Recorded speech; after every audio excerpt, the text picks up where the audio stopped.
It's Wellness Wednesdays.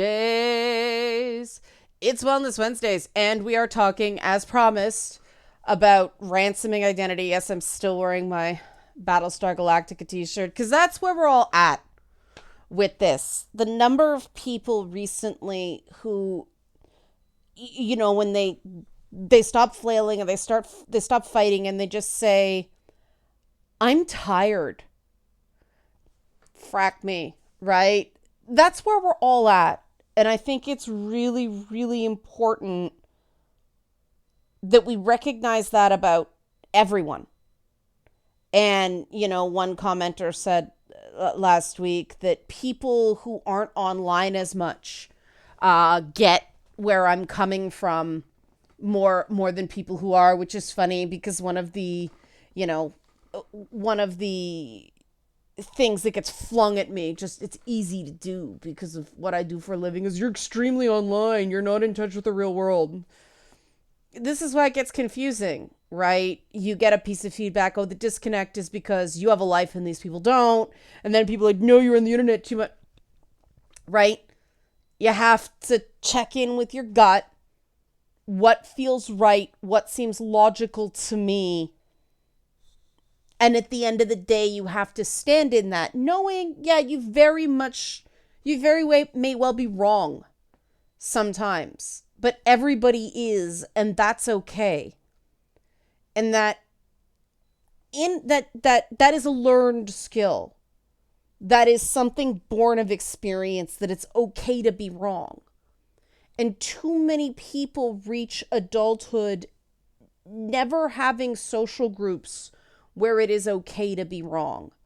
And that's where I want to start with this idea of ransoming identity. So if you like this, help support this channel, become a monthly patron, patreon.com/LeannaK, or buy a one-time Leanna Care session for someone who can use it but can't afford it, coffee.com/LeannaK. One of the things we do in Leanna Care sessions with people is identity work, building a firm sense of identity so that when the world comes at you, I talked about this on It's Not Therapy, on Thursday regarding shame and my own experience with the PTSD. And my identity builder was Kratos to begin with.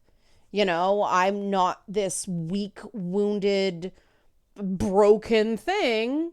I'm Kratos clawing his way out of hell with the sword, with the blades and the arms reaching at him, and that whole, like, much healthier, much better headspace. But that's why I stand so firm in a term that has been completely ruined. The term is self-actualization. Your right to determine for yourself who and what you are. It's been replaced by this idea of self-ID. And the difference between the two is one is internal, right? One is external. And this is where I think part of the miscommunication has come down. When I talk about interactions and people knowing when they're being rude, so on and so forth, I'm saying this as somebody who is very firm in who and what I am. And I still remember a time where I wasn't, and how it made me lash out a lot more. I was a lot angrier, and it really wasn't anger. It was the limbic system constantly going crazy because everything felt like a battle. Everything felt like a threat, and you can't live that way. When you're in a constant state of existential dread, you don't make good choices. And it seems like the people really, really worried about the whole self-ID thing. It seems to be reflexive that someone is going to trap them or trip them up, or they are going to lose a sense of their own grasp of the world. Because if people can just identify with anything they want, then it's all fluid and there are no right answers. That's the best I understand it, because, the the edge case examples, scenarios, there seems to be a general fear that when something is left up to wisdom, something is left up to judgment, something is left up to honor, then the whole system is going to fall apart. And it's real easy for a lot of people to dismiss that. And I see a lot of people are dismissing it. And the part they're missing is that people aren't saying that because they think it's going to happen. People are saying that because at some point in their past it did happen. It's not paranoia, it's trauma. And to me, that's a person who has experienced a ransoming of identity. And that's why I go back to the, if somebody were to tell you you're not a real man or you're not a real woman, it's never a compliment, right? It never is. We have to accept that. And it's really interesting how people are fighting that. And I do think it's because people have built up these, well, maybe not, but it didn't bother me. It didn't bother me. I can handle it. It did. It did. It's designed to bother because obviously, masculinity and femininity are not just states of being. They are ideals. And nerd culture is all about worshiping, and we talked about this on Two Women Talking, but it might have been delayed till next week. I'm not sure at this point. I'm pre-recording. But we worship these ideals that you have to come at with, I am going to take as much of this ideal as I can, knowing I'm never going to be perfect with it because it's just not possible, right? I mean, for me, the big one is Captain America. That's the one. Like, I'm just going to get as close to Cap as I can, knowing I can't be Captain America, right? But if I strive for that, then I'm a better person. But I can do that because I'm not only fairly certain who I am, I feel like I know myself, but I'm comfortable with myself. I'm comfortable enough with myself to accept the things I know I want to work on.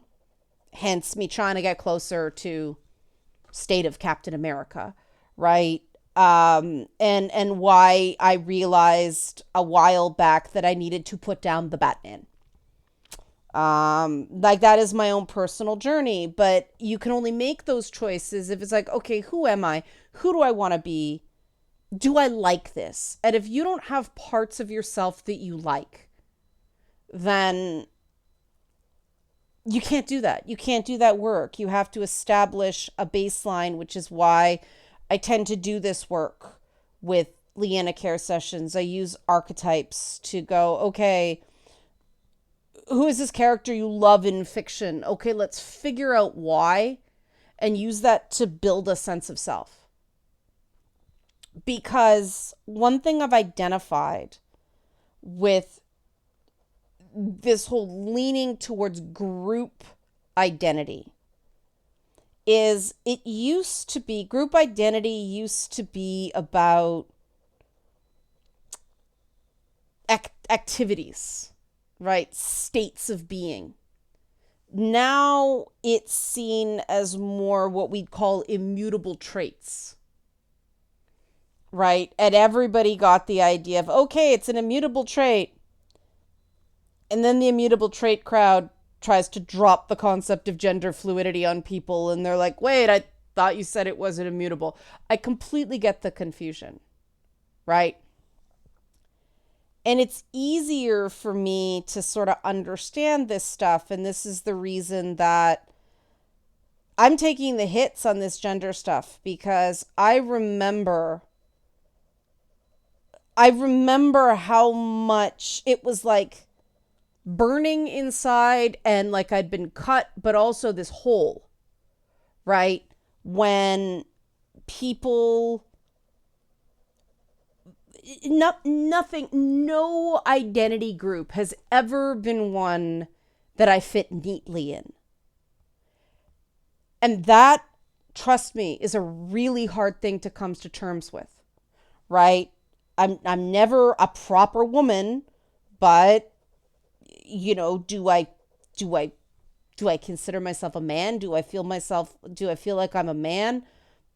No, right? So where do I fit? There's no proper box for me. All right, whatever, I'll deal. And then we get into, background identifiers and everything like that.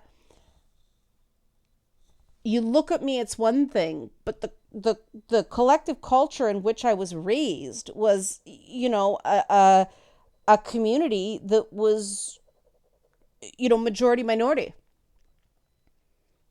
And so the socialization, the approach to things is informed by that. So I don't fit neatly there either. And then you get into the lgtbq stuff, and I get asked all the time, you say you identify as this stuff, but what does that mean? And I admit my immediate response is none of your fucking business, because it's a conversation that has gone badly so many times. And obviously I often don't say none of your business, but it's not my favorite topic. Just because people feel like they get the right to tell me what I am. And they don't. They don't. That is a rule for me. People don't get to tell me what I am. People don't get to tell me who I am. People are not allowed to ransom my identity. I will not allow it. And people are not allowed to ransom other people's identities. And this is where I tend to clash with movements. I'll be the first one to admit that movements allow a lot of bad behavior. Whenever I see somebody helpfully suggest to somebody that, that means you're non-binary and you don't know it. Or, you're not really straight because of this one thing, or you're not gay enough, or you're not black enough, or, all these things of you don't measure up to this thing that this box you mostly fit in. That's wrong. Not only is it wrong, it's really confusing if you're part of the self-ID crowd and you're going around insisting to people that, you're probably this thing and you don't really realize, you just don't realize it yet. Not your business. That's for another person to determine. Holy hell. Stop pushing. That's invasive. That's wrong. You don't have the right to tell another person what their identity is. And people should not be forced to just declare it, right? Which is why I have the issues with if somebody chooses to put their pronouns in their bio, fine. When I see people being pressured to put pronouns in their bio, not cool. It's so weird how far we've slipped from the understanding that outing someone before they're ready can be deeply psychologically traumatizing for them. And while somebody's identity doesn't change, their understanding of it can. So somebody may have to take a few steps into, I think I'm this, but I'm not sure. It's a journey, right? And I remember the days myself when I would say, I'm not a feminist, I'm an egalitarian. Because I didn't want to be like that kind of feminist, And over time, I'm like, no, you know what? That accurately describes my beliefs, because I do believe that in many parts of the world still there are issues, and overall I think there are issues with gender. And I do men's topics now, so I'm like, I have sat and gone, can I still really call myself this? And I think, well, yes, I can still call myself a feminist. Why? Because if anybody were to ask me, you know, do you agree that sex elective abortions are a thing in certain parts of the world? Yes. Do you believe that menstruation taboos are real in parts of the world? Yes.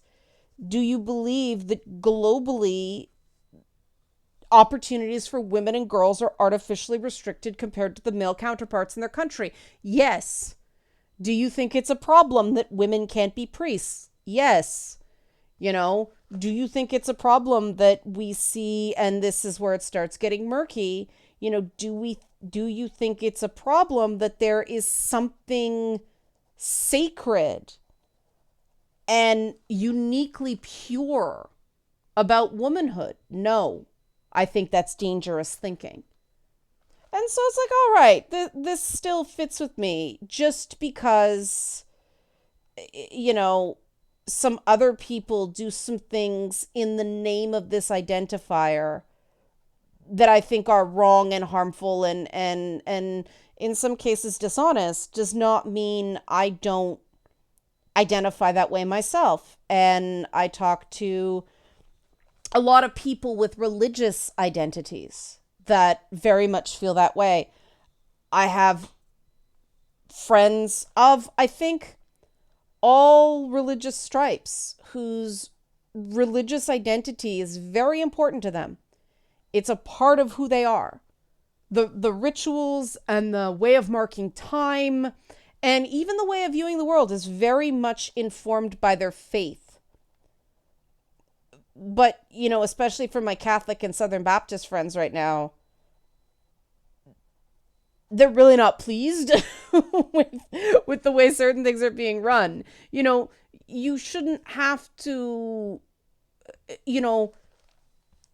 give away your ability to think for yourself because you've identified with a certain group. This identity purity is what allows the ransoming of identity. Now, why do I call it ransoming of identity? Well, because it is social controls, right? Now, there's a certain amount of, we talk about nerd checking, and how a certain amount of tension between in-group and out-group is not unhealthy, right? You want to make sure somebody is coming at you in good faith, and there's nothing wrong with feeling somebody out. Like I said, I have certain benchmark questions that if somebody can answer a simple question like, have you actually seen the fucking movie we're fighting about, right? If somebody won't answer that question, I'm not going to bother with the conversation. And I use the example, and people got all up in my face about it still on Friday, but they didn't refute the central point that going up to a man and saying, you're not really a man, I don't believe you're really a man, that's never a compliment. And there are consequences for that. That doesn't mean it's morally wrong. I'm not a consequentialist when it comes to moral philosophy. But there are consequences, and you have to be prepared to accept the consequences. You have to behave with honor. And when someone ransoms identity, when somebody acts like they have the ability to take away your ability to identify as something, to me, that's a sign of somebody who is not good for you. Right? Now, unfortunately, many of us are raised in environments where our identity was ransomed. And that's why I think that a lot of these fights get so heated in video games and like comic book communities and everything like that. And then they tend to hit other places later. But that's because, I mean, let's face it, you're not going to find a guy more historically emasculated than a comic book nerd or a computer guy, right? And for women of my generation, in some ways it was even worse. Oh my God, something is really wrong with you, who harmed you, with the idea that I enjoyed computers because it wasn't social, right? The very same people who were totally fine with boys being interested in this stuff felt like they had to save me from ruining myself with video games and computers and the stuff I legitimately liked. And other women were the worst for that, right? And there was always this underpinning of, you're never going to find a boyfriend if you're really interested in all that stuff. And that was completely counterintuitive because it's like, my God, I was the only woman around in a lot of those places. But yes, I was one of the boys far more often than not. And that is one of those things where that's how I read. And I felt really awful about that for a long time. Oh my God, when I was in high school and guys used to say to me, Leanna, if you were a girl, would you like me? Ugh. Gut punch really bothered me, right? It took me time to recognize, and that's how I know it never feels good. And that was an example of a guy who was upset because he'd been rejected, not trying to hurt me, was talking to me like one of the guys, right? It didn't feel good. There was no malice or ill intent behind it because I was being rejected for what I was supposed to be and very desperately trying to be it and utterly shitty at it. And it wasn't until I let go of that needing to be this thing I was not that I started being more okay with it. And that's why I fight these particular fights. Because then you get into the philosophy of, well, you should be able to say it's anything you want it to be. And I'm like, yeah, but that's back to self-actualization. That's about how I feel best about myself and what language I use. And, one of the things about conventional therapy is the language can feel so degrading. The only way I manage to heal is by changing the language of the process. I'm aware it's still the same process, but I am just an asshole and I roll my eyes at the official terms for things. I needed to make it work for me. And if redefining my relationship with these various boxes and deciding, what, if that's what it takes to be that, I don't want to be that. If that's going to make me happiest, no one gets a say in that but me. And with some things I do that. I love the whole tomboy and girly girl shtick because, Song is a very different type of human than I am. And it's mutually validating, right? I don't have to be what she is. She doesn't have to be what I am. The reason it works is because we're so damn different. And when we talk about the same completely different gut reactions to the same thing, it's awesome because it's all on an even playing field, right? But other things, the whole identifying as a feminist while having real issues with big swaths of organized feminism right now, those I choose to define my relationship with the thing in a way that makes me comfortable as well. And I don't come at every single one, because some spaces I feel are helpful. I navigate them better, and others, no, fuck your pink controller, right? Like, the number of fucking times. And this is one of the things that, girlhood or womanhood, that it's the assumptions, right? I'd see the person running the game demo reach for the pink controller whenever they saw me coming. And it got to the point I'm like, don't you fucking dare. Because when it happens 6, 7 times in a fucking run that I watch, do they just hand the first pink controller? Do they hand the pink controller to the first person who shows up no matter what? Or are they saving it for the girls? In a lot of Nintendo events, they actually did start making a point. I saw it change over the years, and this was pretty cool. They started making a point of just handing the pink controller to the first person who came to the station, or the second person who came to the station, and I'd watch them. And it's like, all right, based on this, if I show up and they hand me the pink controller because I happen to be the second person there, no problem, right? That's the difference. When people get forced into things that don't feel right for them because of a label, they're going to reject the label. And this is why I, don't fit neatly into any group associated with an identity I happen to have, because I make everything my own. And I do believe that there can only be so many categories, because people have to learn them. But I do think that if too many people are being alienated by the existing set of categories, then it's fine to add a category.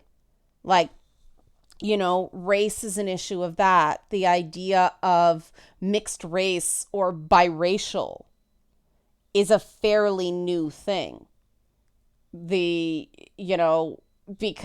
back in the day, and yes, there are horrendously offensive terms we don't use anymore, specifically involving Black people for certain things because of the, unique history that Black people had in North America.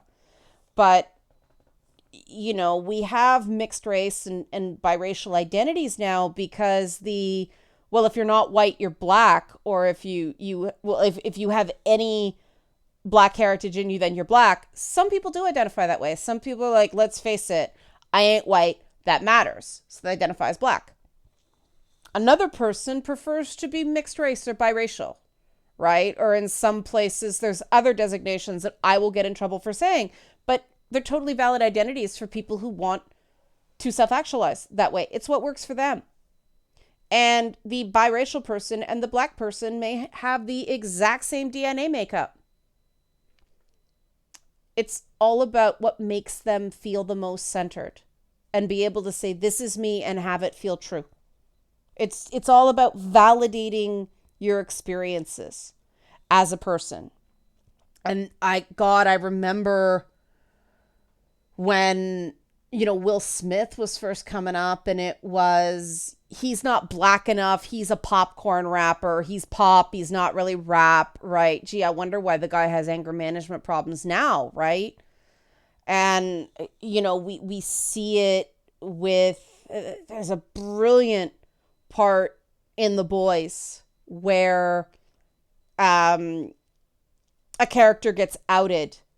And so then they focus group, they want to give her girlfriend a makeover to make the lesbian relationship more palatable to the public.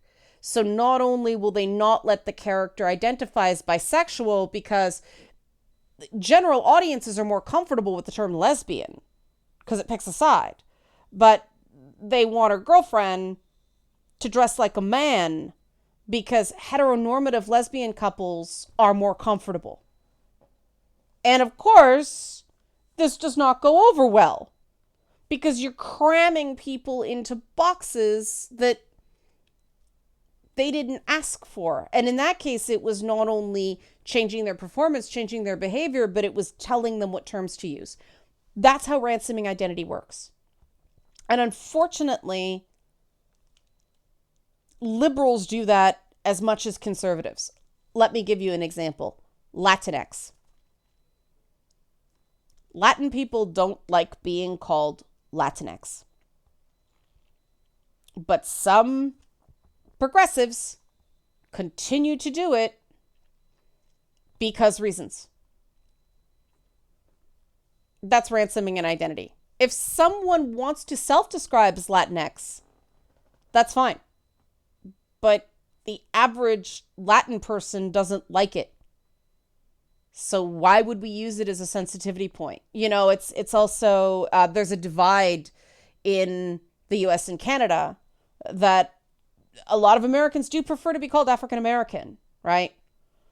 Because Canada's Black population tends to be more Afro-Caribbean. Most people up here prefer, well, Black, but we tend to, find out whether somebody's from Trinidad or Jamaica or Barbados or, the different countries, Guyana, the different islands and places matter more to us. The same way that you don't hear Latino or Hispanic as much up here because it's more, I'm from Ecuador, I'm from Guatemala, I'm from Venezuela, El Salvador, just different cultural things. But if somebody wants to self-identify as Latino, Latin, Latina, Latinx, that's up to them. But I'm not going to use a term I know that something like 90+% of Latin people don't like. That's ransoming the Latin Hispanic identity for LGTBQ plus purposes. And then we get into some really fraught debates because race you can see to an extent, right? When you get into something like identity or sexuality, that's something that isn't obvious the minute you meet someone in some cases, right? What pronouns someone uses, you can't decide all the time by reading. I mean, there used to be the Aerosmith song, Dude Look Like a Lady, right? And I have guy friends who get mistaken for women from behind, and it's sort of, some of them go out of their way to cut their hair short and wear things to make it clear they're male. Other guys that I know like punking people. It's their choice. Don't ransom their identity, right? And there are other issues related to this that I won't even touch right now because they're too explosive, precisely because people have felt so forced. And that's why my rule is you call people what they want to be called. Period. End of story. And it's really weird that we engage in communities that discuss whether, say, the gamer identity is inherently male. I can't stand the term girl gamer. And we distinguish between Trekkie and Trekker. And, people put Jedi on their census form. And, there's all these designations, bronies and, brown coats and so on and so forth. And people sort themselves into Harry Potter houses. And then we get to gender. And for some odd reason, people suddenly can't grasp it because all of a sudden, no, that's real. That's for a lot of people, I know people who are still grieving the loss of Star Wars extended canon because that was real to them. And I made the mistake in a few of those circumstances of saying, "What's the big deal? It's just fictional canon." But it meant something to them. And I happen to like these people very much, and so I'm not going to just go, "Oh, it's not real." It's real to them. That was important to them. And if they feel like they've lost something, if they felt if they feel better not acknowledging the erasure, that's fine, right? I mean, I found it a bit weird when after all that stuff with Agents of Shield, they're like, "No, that's not Marvel continuity." And I can never remember whether the Agent Carter series was or not. But I did have a moment, it's like, "Well, that's weird." But people fight to the death over whether Taskmaster is one of those characters I completely understand. I don't know why they called the character in Black Widow Taskmaster. It doesn't have any, she doesn't have enough of the core non-fungible characteristics of Taskmaster. And it's not about gender, it's about the other parts of the character, right? For me to consider Taskmaster, so I called her placeholder Taskmaster when I talked about how excited I was that Ghost was going to be in the Thunderbolts movie. Yeah, right? Awesome. Sorry, series, I don't know. But Ghost is going to be in Thunderbolts. There is much rejoicing in Leanna Land. We get this. We fight about this. But then the exact same people will be, "That's not He-Man. They changed stuff." Or, getting mad about these things, then all of a sudden have trouble with concepts of people being able to call themselves whatever they want to be called, and that's okay. And I get people will argue it from completely the other side. I ask you to consider that that's actually not the best argument. The best argument to legitimize your strong feelings about things where people are like, "Why do you care? It's not real," is to accept things about other people you consider to not be real, but they are clearly very important to them. And this is why I don't understand why fellow nerds like me